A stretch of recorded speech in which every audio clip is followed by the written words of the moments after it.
Maybe tell us about. Well, the Spencer's egg thing, he had a residence on the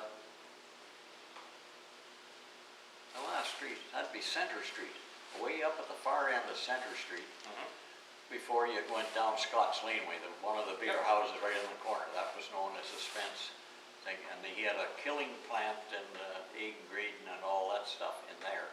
And his egg store was on Main Street, and I'm pretty sure it's where the sewing center is today. Okay. Either that or the store north of it.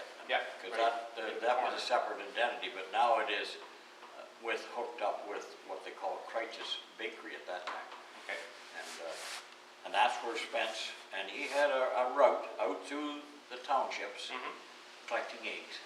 Yeah. And what year? Any idea when that would have been? Well, this is going back into I would say the late 50s. 50s? Okay, Yeah. That's what I was wondering. I figured it was kind of, that sounds like it.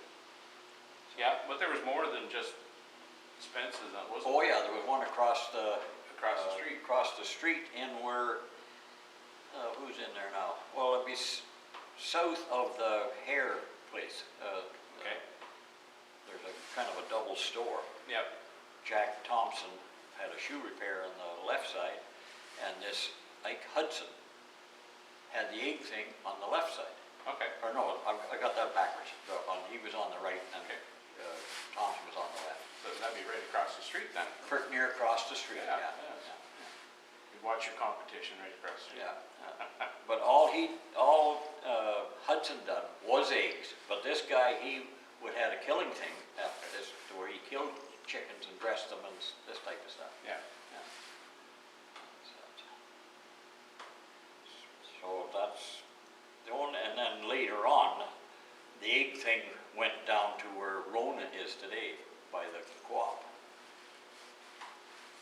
Oh, is that right? Yeah. That's where the egg grading station was. Yeah. It wasn't at the tracks there, where Everspring is. Oh no, that was a creamery. That was the creamery, right? Yeah. Right. The main, if you're talking of the Eversprings there now, the center of that building is the building that was there, 50, 70 years ago. Oh, there. That is the original building. And that was owned by, when we were kids, was Charlie Barber, was the owner of the creamery at that time. And before that, the town of Seaforth had it as a generating for hydro.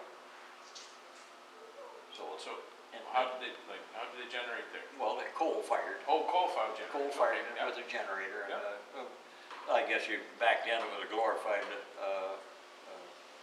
electric plant. Yeah, coal-fired. Yeah. Right. And then, of course, when the hydro come into being, then them things were fizzled out.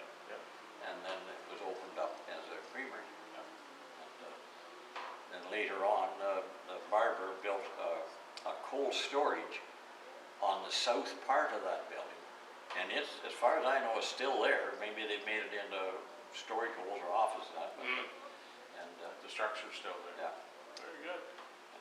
And then as the Barber sold out, then a fellow by the name of Orville Cooper, a farmer from out south, come in, and he opened up a grocery store in. And it was run by Orville Cooper for a number of years as a grocery store and a butcher shop. So that's actually Seaforth, right? That's Seaforth, yeah. That's not Avonville. No, you've got to go by the rec center. Yeah. Once you're there, you're over the border. Get across the border in Avonville, for sure.